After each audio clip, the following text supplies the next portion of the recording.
"You're abandoning your family, Rebecca." My mom's voice thundered through the phone, cutting through the silence of my office. I pinched the bridge of my nose, already feeling the tension settle in. "Mom, I've explained this 100 times. I can't keep bailing Brian out. He's 30 years old. He needs to take responsibility for himself." Her response was immediate, sharp, and full of the same guilt-laden reproach I'd heard countless times before. "He's your brother. Family is supposed to help each other." I glanced at the neatly stacked paperwork on my desk, reminders of the long hours I worked to maintain my stability. "I've helped him, Mom. For years. This isn't about family. It's about the fact that he doesn't care. He spent all his savings, and now he expects me to clean up the mess. Again. My name is Rebecca, and for as long as I can remember, I've been the responsible one in the family.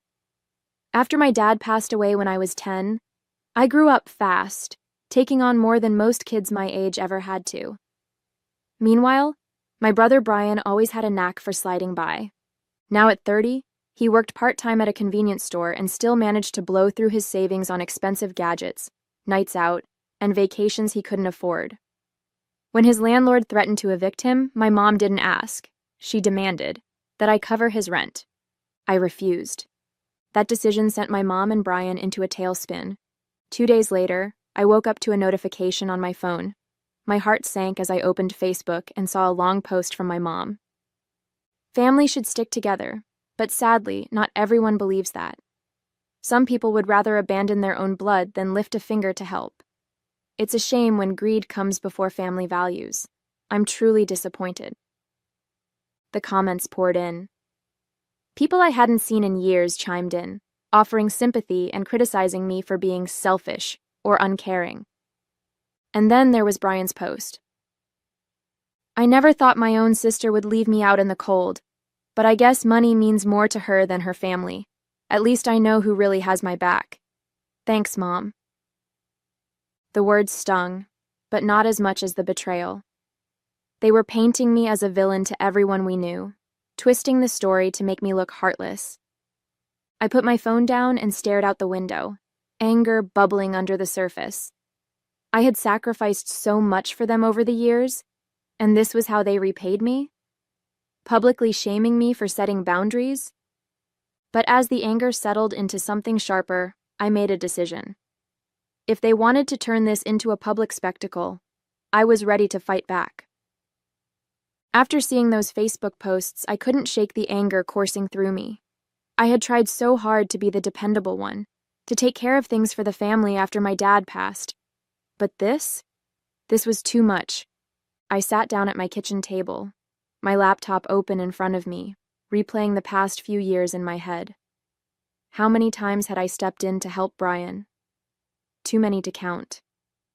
When he lost his job 2 years ago because he stopped showing up, I covered his bills until he found another one. When his car broke down, I gave him the money to fix it, only to find out later he'd used it to buy concert tickets instead. And when he borrowed money to get back on his feet, it went straight to designer sneakers and online shopping. The worst part wasn't even Brian's irresponsibility. It was my mom's unwavering defense of him. "Boys are different," she'd say whenever I brought it up. "He just needs time to figure things out." That time had turned into years of excuses, and now, with those Facebook posts, she'd gone from making excuses to outright vilifying me. I opened my email, intending to respond to a work inquiry, but I couldn't focus. The knot in my stomach wouldn't let me move on. Enough was enough. Later that evening, I called a lawyer. I explained the situation, my voice shaking with frustration as I detailed the posts and the damage they had done to my reputation. "I can't just let them get away with this," I said, my anger barely contained. The lawyer listened patiently before responding. "Defamation cases can be tricky, but if their posts have caused you real harm, whether professionally or emotionally, you have grounds to act. Let's get started by gathering evidence." I hung up the phone, feeling a mixture of anger and relief. Finally, someone was on my side. But as I gathered screenshots of the posts, an idea struck me. My dad had left an inheritance for both Brian and me, one that was supposed to be protected until we turned 25. I hadn't thought about it in years, assuming my portion was safely sitting in an account. Curiosity got the better of me. I called the lawyer back the next day. While we're at it, can you look into my inheritance? I just want to make sure everything's in order. Of course, the lawyer replied. I didn't know it yet, but that request was about to unravel a much bigger betrayal than a few Facebook posts. A week after I had called the lawyer, I received an email that sent a chill down my spine. The subject line read, "Inheritance Investigation Findings." I clicked on it and read through the summary carefully. My lawyer had discovered that, for the past 5 years, Brian had been withdrawing money from what should have been my portion of the inheritance. The account had been managed by my mom until I turned 25, but it seemed that Brian had somehow gained access to it after that, and had been dipping into it regularly. My hands trembled as I scrolled through the document. Thousands of dollars, gone. Money I'd never even known I had, used for who knows what. When I called my lawyer to get more details, his voice was calm but firm. It appears that your brother accessed the account without your permission. It's a clear case of theft. He's taken a significant portion of what was rightfully yours. I leaned back in my chair, trying to process what he was saying. How could this happen? My mom was in charge of the account for years. She never said anything about Brian having access. It's possible she didn't know, the lawyer said. But it's also possible she trusted him to manage it responsibly. Either way, it's a serious breach.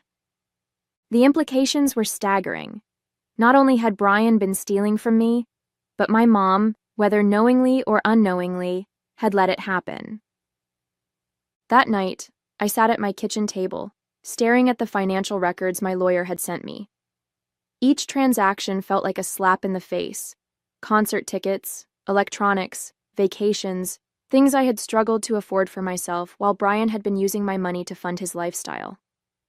The Facebook post suddenly felt like the least of my problems. This wasn't just about public humiliation anymore. This was a betrayal that went to the very core of my family. I debated calling my mom right then and there, demanding answers. But I stopped myself. Confronting her without a plan would only lead to more deflection and guilt-tripping. Instead, I emailed my lawyer. "What's the next step?" I asked. By the time I went to bed, I had made up my mind. I wasn't going to let this go. For years, I had been the one who sacrificed, the one who kept the peace while Brian got away with everything. Not anymore. As I turned off the light, one thought kept running through my mind. They're about to find out exactly who they're dealing with. The next day, I met with my lawyer in his office to discuss the next steps. The small room felt suffocating as I laid out every piece of information he had uncovered. "This isn't just about the inheritance," I said firmly. "Brian and my mom have crossed a line. Those Facebook posts were bad enough, but now I find out he's been stealing from me for years? I want to take action. Serious action." My lawyer nodded, his expression calm and professional. "We'll start by filing for defamation based on the social media posts. But regarding the inheritance theft, we'll need to pursue a separate case. It's straightforward given the records we have, but it might get messy." "Messy doesn't bother me," I replied, crossing my arms. "I'm done letting them walk all over me." That evening, I called my mom. I needed answers, whether she was complicit in this or just blindly trusting Brian. "Hi, Mom," I said, my voice steady. "Rebecca," she answered quickly, her tone still carrying the usual edge of annoyance. "Are you calling to apologize? You know, Brian is—" "Save it," I interrupted, cutting her off mid-sentence. "I have some questions about Dad's inheritance, specifically about why Brian has been accessing my portion." There was a long pause on her end. "What are you talking about?" she finally asked, her voice tinged with confusion. Or was it guilt? "I had a lawyer look into it," I said. "For the past 5 years, Brian's been withdrawing money from my share. Thousands of dollars, Mom. Did you know about this?" Her hesitation spoke volumes. "Rebecca, it's not what you think," she said finally. "Brian. He needed help. He promised me he'd pay it back." My chest tightened, a mixture of anger and disbelief washing over me. You knew? You knew he was stealing from me and you didn't say anything? I didn't think it was stealing, she said defensively. It's family money. He was in a tough spot, and I trusted him to handle it responsibly. I laughed bitterly. Responsibly? He's been blowing it on vacations and gadgets while I've been working myself to the bone, and you let it happen. Rebecca, please, she pleaded. You don't understand. Brian's been struggling. I thought you'd be okay without it. That's not your call to make, I snapped. I trusted you to protect that money and you handed it over to him like it was nothing. Do you have any idea how betrayed I feel right now? She tried to argue, but I couldn't listen anymore. This conversation is over, I said coldly. You'll be hearing from my lawyer. As I hung up, a wave of clarity washed over me. For years I had let them manipulate me, guilt me into submission. Not anymore.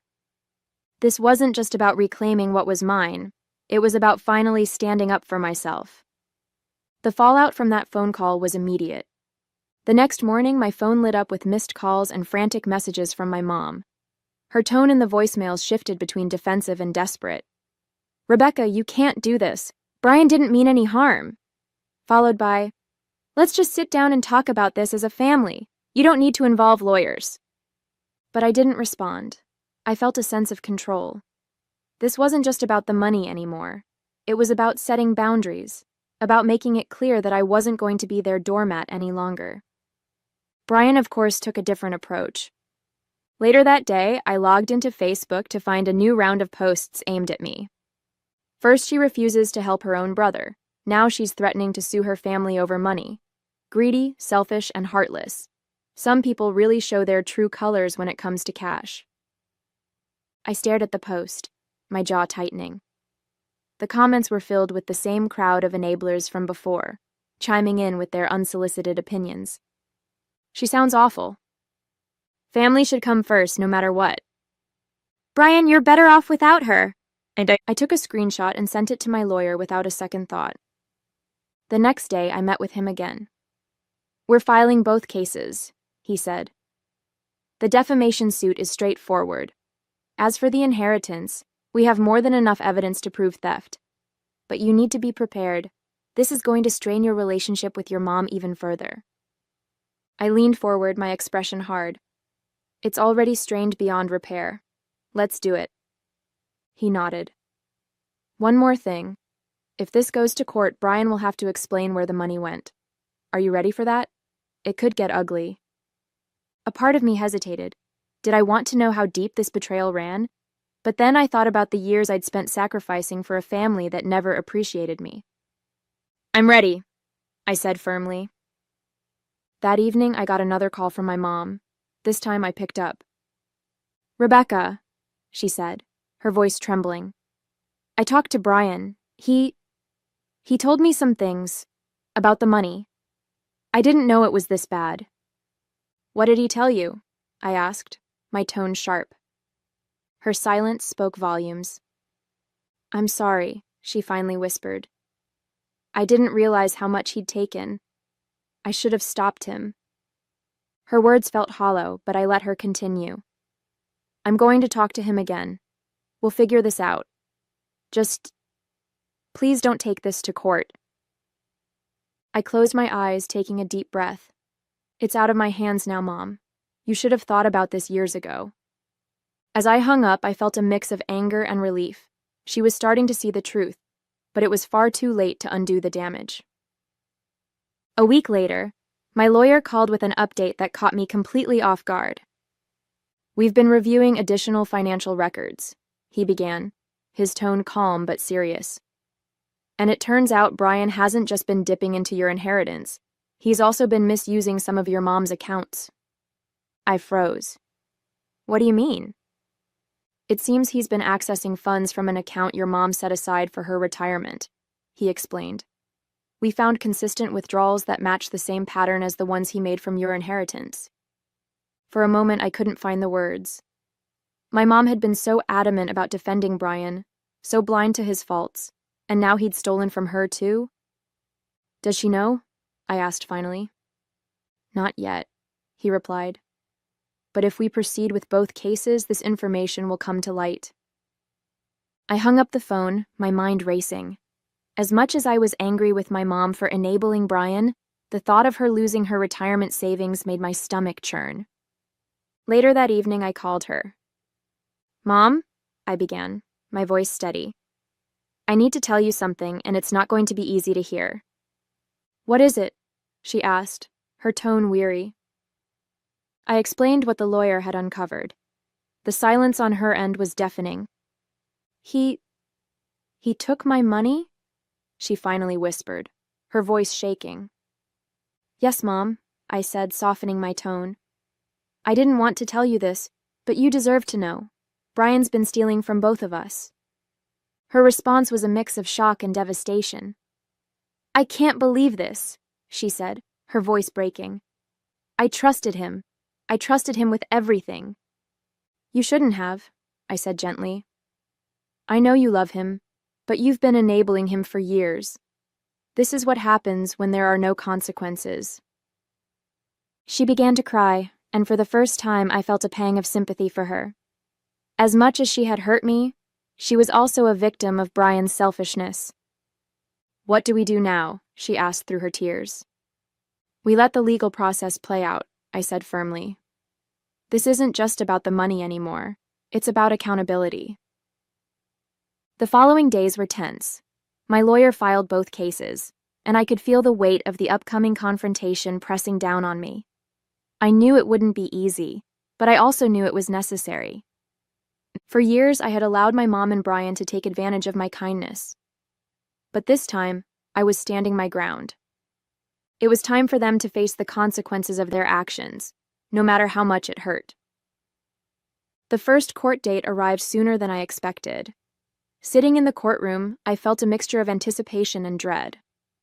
On one side, I wanted justice for what Brian had done, for the years of entitlement, for the theft, for the way he had painted me as the villain.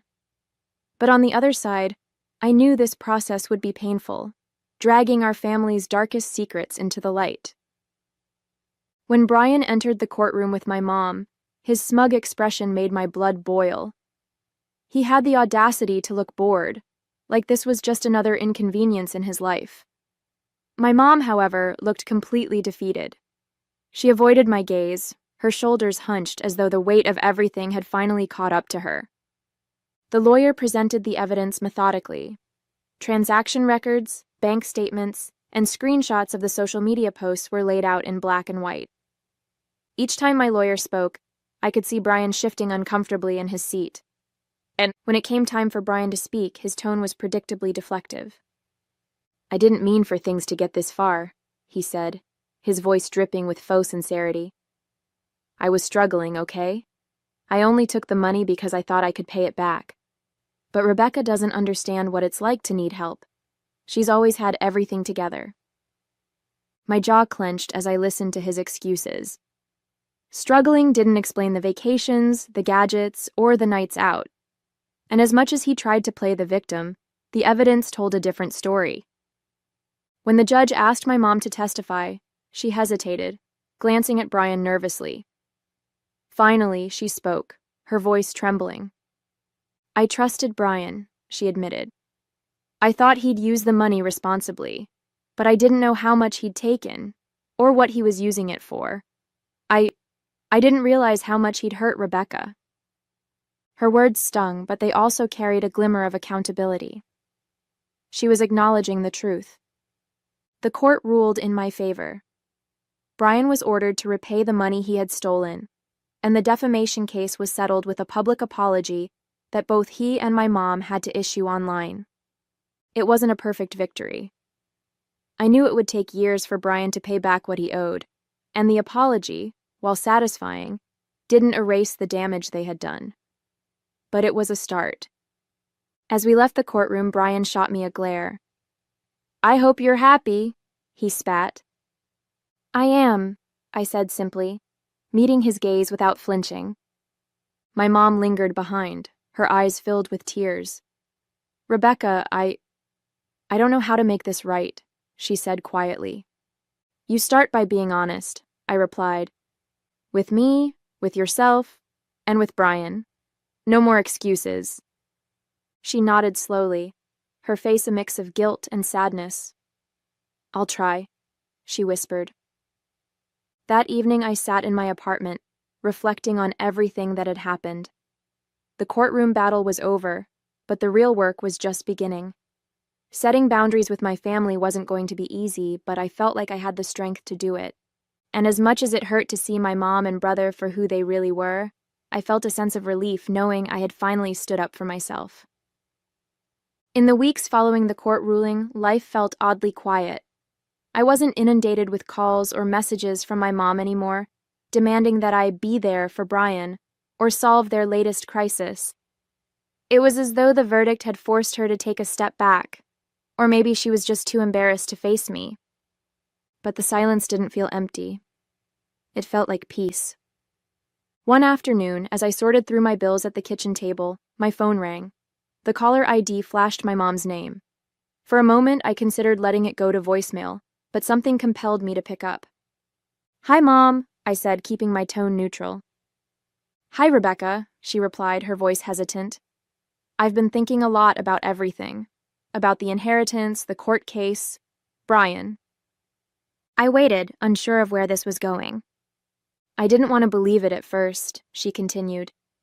But I can't ignore the truth anymore. You were right. About him, about me. I let him take advantage of you, and I stood by while he hurt you. I'm so sorry. Her words hit me harder than I expected. For years I had dreamed of an apology like this, but now that it was here, I didn't know how to feel. Thank you for saying that, I said finally. But it's not just about apologizing, Mom. It's about changing. For years I've let you and Brian treat me like I didn't matter. That has to stop. She sighed. I know. I've been thinking about how I can do better. I just hope it's not too late to fix things between us. I didn't respond right away. It's not too late, I said eventually, but it's going to take time. Meanwhile, Brian had gone radio silent. Part of me wondered if he was plotting some sort of revenge, but my lawyer assured me the legal agreements made it impossible for him to retaliate financially. Still, I knew better than to trust him. One afternoon, I received a notification that Brian had posted on Facebook. Against my better judgment, I opened it, bracing myself for another round of vitriol. Instead, I found a post that was markedly different from his usual tone. I want to apologize to everyone I've hurt, especially my sister, Rebecca. I made mistakes I can't undo, and I'm working to make things right. I know it'll take time, but I hope she'll eventually forgive me. I didn't know whether to laugh or cry.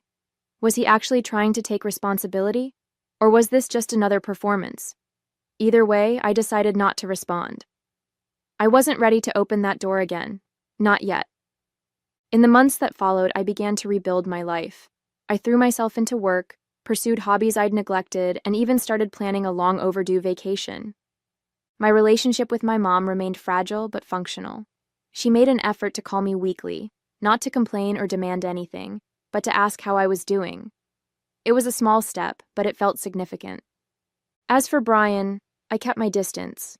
The court had forced him to pay back the money he had stolen, but I knew it would be years before I saw most of it. That was fine by me. I wasn't holding my breath for his redemption. What mattered most was that I had finally reclaimed my power.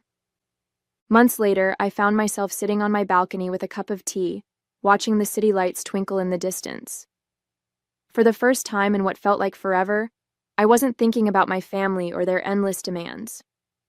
Life had changed in ways I never thought possible. The constant tension that used to weigh on my shoulders had lifted, replaced by a calm I didn't know I was capable of. I had always thought that standing up for myself would mean losing everything, my family, my sense of belonging. But instead, it had given me something I'd been searching for all along: peace. My mom and I had begun to rebuild our relationship, but it was slow. She still called once a week, often to update me on small things like her garden or a book she was reading. These conversations felt lighter, freer, as though the weight of unspoken expectations had finally disappeared. As for Brian, he remained distant. His court-ordered payments came in sporadically, and while I appreciated the restitution, I didn't depend on it. The truth was, I didn't need his apology or his money to move forward. I had learned to stand on my own, not out of anger or spite, but out of respect for myself. And that was enough. As I reflected on everything that had happened, I realized the most significant change wasn't in my family, it was in me. For years, I had been caught in a cycle of seeking approval from people who only seemed to take me for granted. I had bent over backward to support my family, sacrificing my own happiness and stability in the process. But standing up for myself, even when it was hard, had shown me a different path. My mom's tentative efforts to rebuild our relationship were a small comfort. She was trying, in her own way, to make amends. While I didn't fully trust her yet, I could see glimpses of the mother I'd hoped she could be, someone who cared about me for who I was, not just for what I could provide. Brian, on the other hand, was a different story. His attempts at public apologies felt hollow, and I wasn't ready to let him back into my life. Maybe one day I'd be able to forgive him, but that day wasn't today. What mattered most was that I had learned to set boundaries, to value my own time and effort. It wasn't easy, and there were moments when I doubted myself, but I knew now that standing up for my worth was always the right choice. As I sipped my tea, I felt a quiet sense of pride. My family might not have changed completely, but I had, and that was enough. The peace I'd found was hard-earned, and I wasn't letting it go.